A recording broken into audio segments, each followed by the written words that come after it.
Shalom, selamat pagi untuk kita semuanya. Salam sehat. Dan untuk hari ini kita akan masuk di materi selanjutnya di semester yang kedua dan kita akan awali dengan berdoa. Mari kita satu dalam doa. Terima kasih Tuhan untuk hari ini, kami bersyukur dan kami berterima kasih. Dan biarlah dari awal, pertengahan hingga akhir Tuhan sertai, supaya kami dapat mendengarkan dengan baik materinya dan kami dapat mengaplikasikan dalam kehidupan kami setiap hari. Tuhan beri kami hikmat dan kecerdasan, supaya kami dapat mengerti apa yang kami pelajari kami pada hari ini. Terima kasih di dalam nama Tuhan Yesus. Haleluya Tuhan. Amin.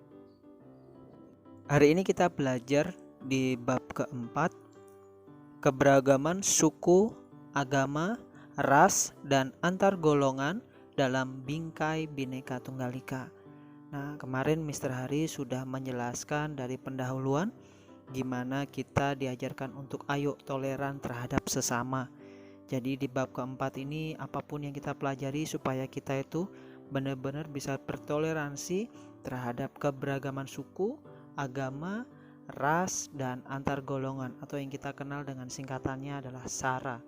Nah, dalam bingkai Bhinneka Tunggal Ika. Kita masuk di poin yang pertama di bab keempat, keberagaman dalam masyarakat Indonesia. Nah, di dalam keberagaman dalam masyarakat Indonesia ini kita tahu bahwa bangsa Indonesia ini adalah bangsa yang besar. Terdiri atas 34 provinsi dengan ribuan pulau yang ada di dalamnya. Dan bahkan luas wilayah negara berpengaruh besar terhadap banyaknya keberagaman yang dimiliki bangsa Indonesia. Kita tahu bahwa keberagaman adalah suatu kondisi dalam masyarakat yang terdapat dalam banyak perbedaan dalam berbagai bidang. Nah, kalau kalian lihat di mana faktor penyebab keberagaman masyarakat itu ada 5. Jadi yang pertama adalah A.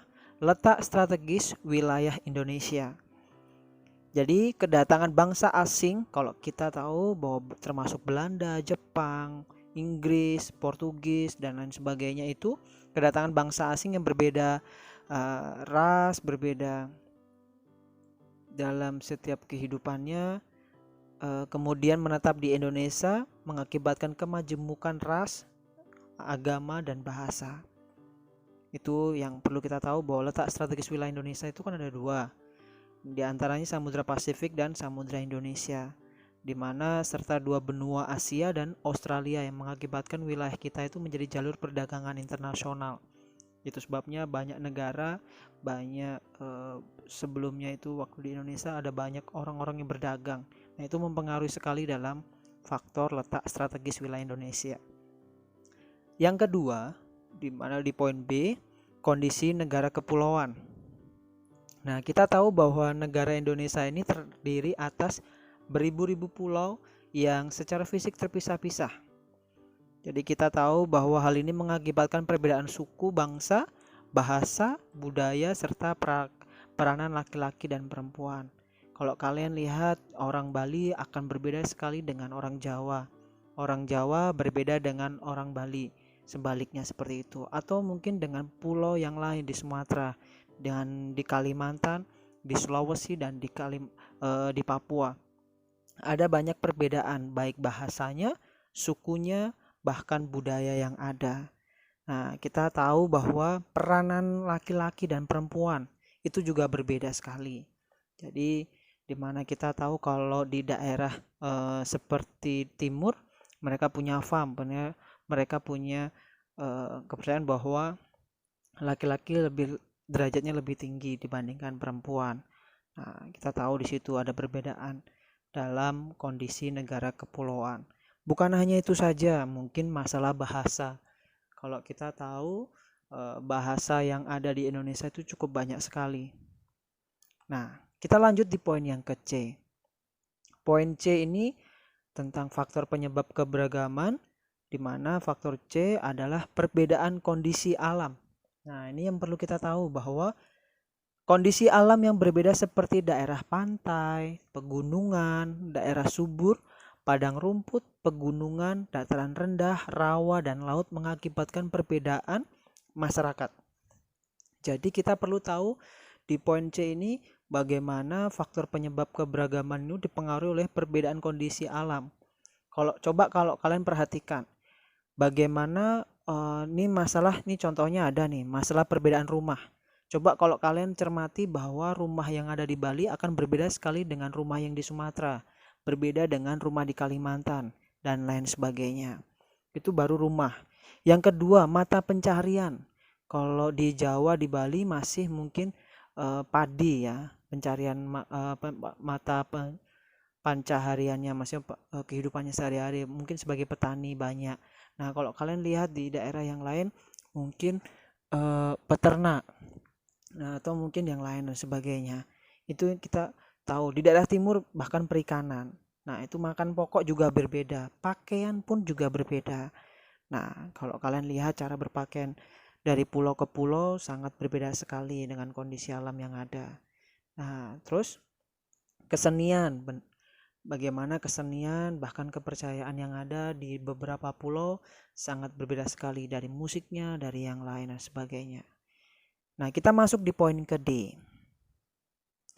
Poin ke D di mana kita faktor penyebabnya adalah keadaan transportasi dan komunikasi. Nah, ini perlu kita tahu bahwa kemajuan sarana transportasi dan komunikasi juga mempengaruhi perbedaan masyarakat Indonesia. Coba kalau kalian perhatikan, bagaimana di Jawa dan di Bali ini kan cukup internasional, bahkan cukup dikenal dengan beberapa negara. Komunikasinya, soal transportasinya, bahkan semua kendaraan itu ada.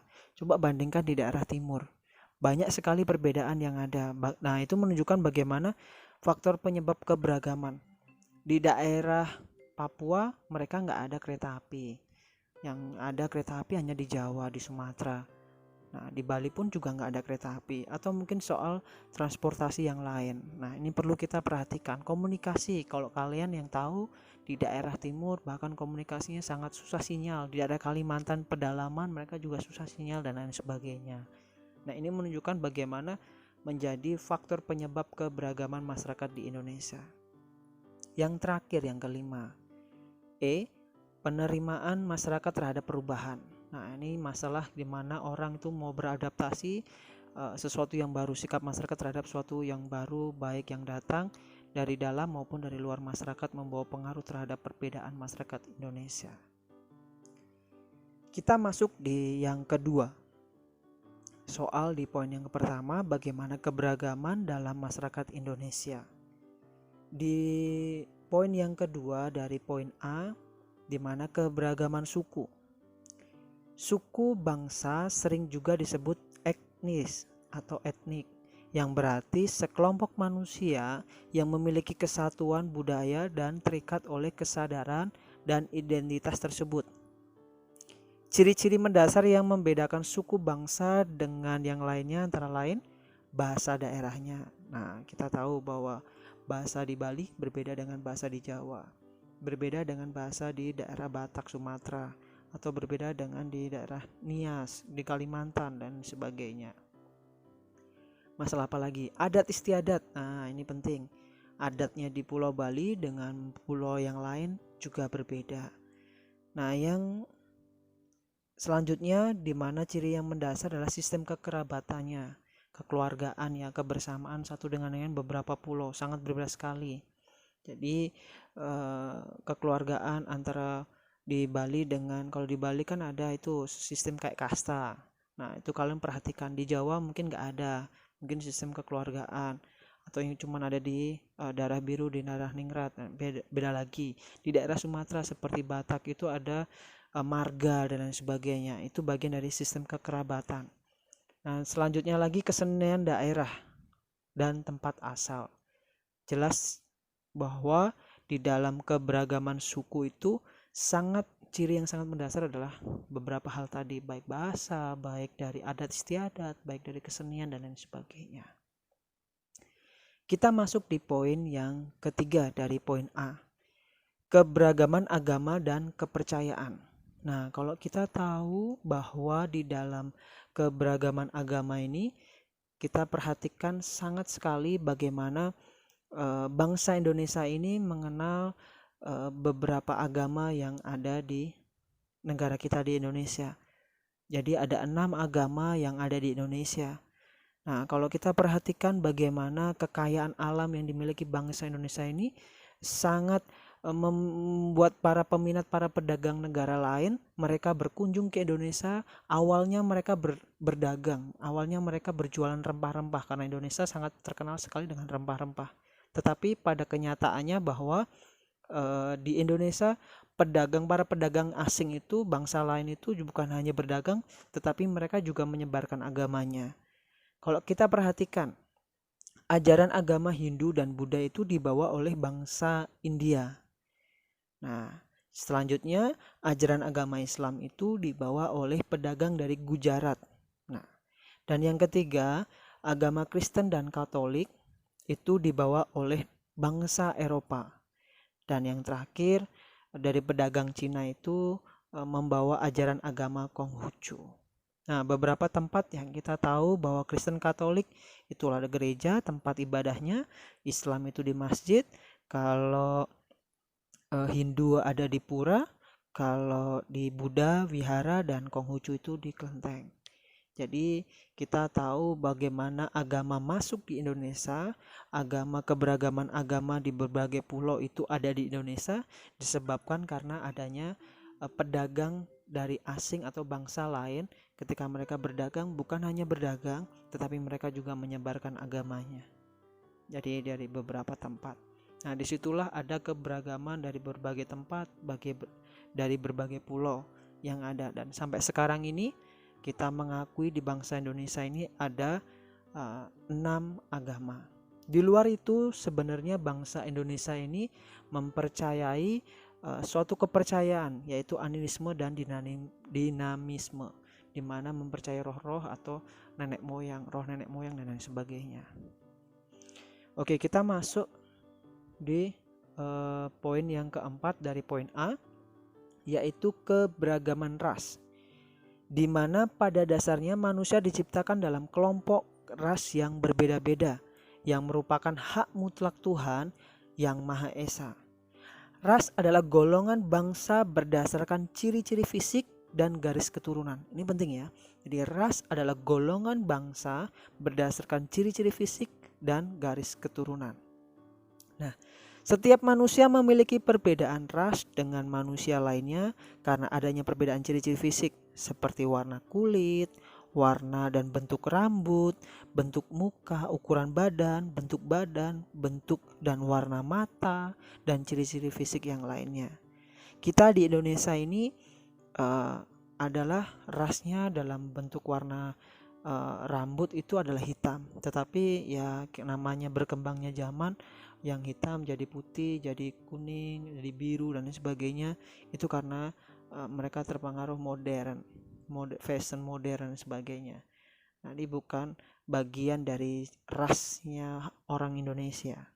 Nah, kalau kalian di situ melihat di halaman 93 bagaimana tentang keberagaman ras yang ada di Indonesia. Asiatik Mongoloid, Malayan Mongoloid, Melanosoid, Kaukosoid.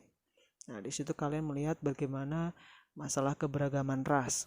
Nah, di situ di Indonesia sendiri ada beberapa ras yang ada di Indonesia, antara lain ras Malayan Mongoloid yang ada di Sumatera, Jawa, Bali, Nusa Tenggara Barat, Kalimantan, dan Sulawesi. Kedua adalah ras Melanosoid yang mendiami daerah Papua, Maluku, dan NTT. Dan yang ketiga, ras Asiatik Mongoloid seperti orang Tionghoa, Jepang, dan Korea. Nah, ras ini tersebar di seluruh Indonesia. Terakhir adalah ras Kaukosoid, yaitu orang India, Timur Tengah, Australia, Eropa, dan Amerika. Nah, kalau kalian perhatikan dari Sabang sampai Merauke itu sangat tersebar sekali bagaimana mereka bermacam-macam ras yang ada di Indonesia. Jadi salah satunya ada keempat itu ya. Jadi ada beberapa empat itu yang mendiami di Pulau Jawa, di Pulau Kalimantan, di Pulau Sumatera, di Pulau Papua, di NTT, dan lain sebagainya. Bahkan kalau kita di Bali itu rasnya semua ada. Kalau kita tahu banyak sekali. Kita bisa melihat perbedaan atau keberagaman ras tersebut. Tetapi yang jelas bagaimana kita belajar tentang keberagaman supaya kita tidak saling menjatuhkan, tetapi di mana keberagaman kita saling adanya kesatuan dan persatuan supaya Indonesia ini lebih baik lagi. Nah, yang terakhir, poin A yang terakhir yang kelima adalah keberagaman antar golongan.